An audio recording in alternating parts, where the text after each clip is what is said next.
곡은 길거리에서 친구들이랑 놀다가 갑자기 떠오르는 한 소절로 시작하는 게 제일 창조적이다. 아,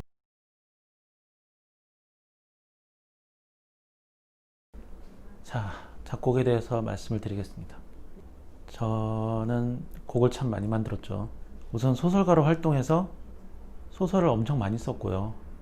그 다음에 작곡으로 넘어와서 곡을 엄청나게 또 많이 썼죠. 창작 쪽으로 어떤 특기를 가지고 태어난 사람들이 있어요. 이건 분명한 거예요. 그리고 성격형에 따라서 작곡하는 법, 창작하는 법이 다 달라요. 그래서 다른 사람한테 창작하는 법을 배운다. 이럴 때도 굉장히 오류가 많이 생기고요. 우선은 자신을 알면은 자신의 스타일에 맞게 쉽게 창작이 나오는 길을 알게 돼요. 그럼 어떤 느낌이냐면은 오늘 뭐 창작해야지 뭐 이렇게 작곡해야지가 아니라 이렇게 쏟아져요. 이렇게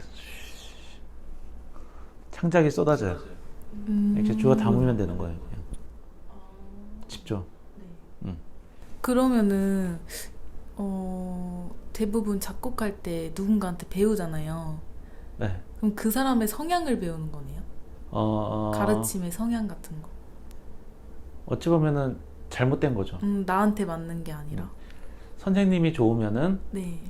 이제 학생이 어떤 성향을 가지고 있는지를 알아서 그대로 가게 하고, 그걸 잘 모르면은 나는 이런 방식으로 하니까 따라와라고 얘기를 하겠죠.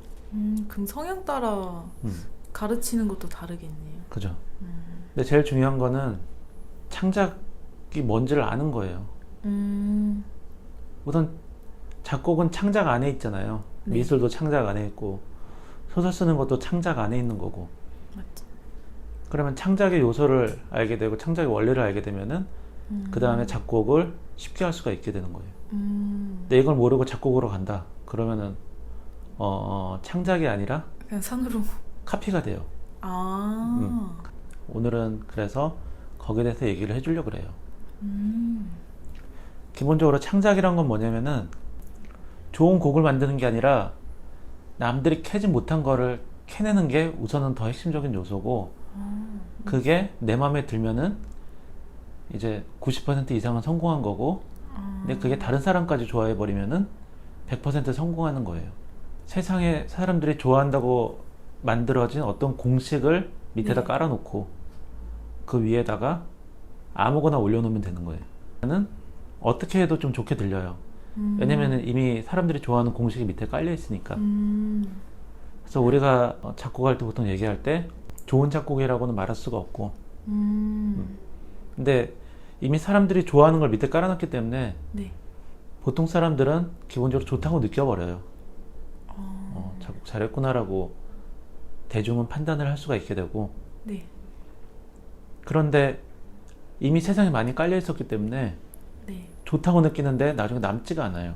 좋다라고 하고 끝나버려요. 오랫동안 남게 만드는 게 보통 창작이에요. 그런 게 끝까지 가슴속에 남아가지고 따라가는 건데, 현대사회가 너무 빨리 변하잖아요. 네. 휴지처럼 빨리빨리 소모해버리고 버리는 문화라서 되게 일회용적인. 당장 마음에 들어야 되고, 그러니까 이미 깔려있는 정답들을 밑에다 깔아버리는 거죠. 그리고 작곡을 배운다고 하면 네. 그런 걸 배우는 경우가 거의 90% 이상이라고 봐요. 하지만 창작은 없는 걸 찾아낼수록 좋은 거고, 약간 나만의 것. 그리고 정말 창작하는 걸 좋아하는 사람들은 네. 남들과 비슷한 부분이 내 창작에서 발견되면은 되게 싫어해요. 그러면 그런 거는 어떻게 알아봐요? 내가 만약에 곡을 이렇게 만들 건데 그 다른 분이랑 이게 비슷한 게 있는지 그런 건 어떻게 알아봐요? 하나하나 다 뒤져보는 거예요? 그냥 들으면 비슷하다고 느껴버려요. 사실은 작곡가들은 곡을 많이 듣잖아요. 네. 많이 들어봤기 때문에 이미 만들 때 초기부터 뭐랑 좀 비슷한데라는 느낌이 와요. 그러면 어떻게 하냐면은 우선 첫 번째 기분이 나빠지죠. 어. 그리고 어떻게든 피하려고 노력을 해요. 그래서 다음 주제는 카피로 갈 건데 카피에 대한 거, 표절에 대한 거, 네. 우선 지금 창작에 대한 거니까 어떤 그런 거를 다 피해서 만드는 게 아름다운 창작이다. 뭐 그림도 그렇죠. 패션도 네. 그렇고. 근데 보통 이제 음악만 약간 기술이 들어가고 악기가 들어가고 하다 보니까 원래 세상에 있는 걸 좀 따라가는 경향이 있어요. 그래서 작곡가들도 성향에 따라서 아예 완전 창작으로 가는 사람이 있고 세상의 요소들을 모아서 네. 잘 조합하는 걸로 창작을 하는 사람들이 있고. 그럼 꼭 악기가 아니어도 그죠? 된다는 거네요? 예. 그런데 악기가 왜 중요한지는 다음 편에 얘기를 또 할게요. 네. 작곡에서 악기가 왜 중요한가. 네. 가장 아름다운 작곡은 사실은 어떻게 되는 거냐면은 백지에서 시작해버리는 게 가장 아름다워요. 아무것도 없는 곳에서 떠오르는 멜로디, 떠오르는 톤, 떠오르는 분위기 이런 걸로 흥얼거렸는데 그게 좋았다. 그걸로 작곡을 시작하는 게 제일 아름다운데 보통 지금 작곡할 때는 다들 밑에서 코드를 깔아놓고 그런가요? 곡을 올리죠. 제일 쉬운 방법 코드 깔고 하기. 그럼 막 떠오르는 것 같으면은 그냥 녹음 틀어놓고. 그게 제일 맞아요. 아 정말요? 응. 헐, 그래서 대박. 작곡은 길거리에서 친구들이랑 놀다가 갑자기 떠오르는 한 소절로 시작하는 게 제일 창조적이다. 코드를 깔아놓고 하는 건 왜 안 좋냐면은 그 코드라는 건 약간 치트키 같은 거예요. 세상에 음악이 처음 탄생했을 때 코드 먼저 탄생한 게 아니거든요. 네. 근데 코드라는 게 생겨나면서 이게 약간 귀에 예쁘게 들리는구나 이렇게 이 구조를 따라가면은.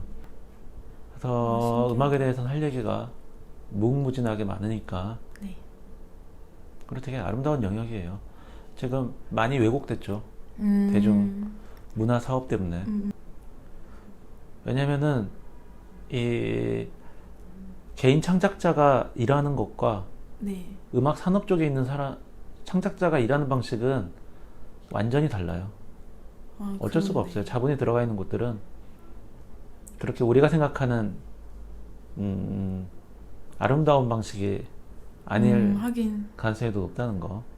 어찌 보면 너무 당연한 거고 앞에서 투자자가 이렇게 눈 뜨고 딱 쳐다보고 있는데 그래서 창작, 아름다운 창작 나는 진짜 그 떨리는 마음으로 작곡을 하고 싶다. 네. 그러면은 시작부터 다른 사람한테 없는 거를 자꾸 찾는 작업을 해야 되는 거예요. 어디 가서 저 사람 어떻게 작곡했구나 이걸 보는 게 아니라 네. 나는 어떻게 다르게 할 수 있을까. 자, 오늘 작곡편 1부 창작 끝. 끝.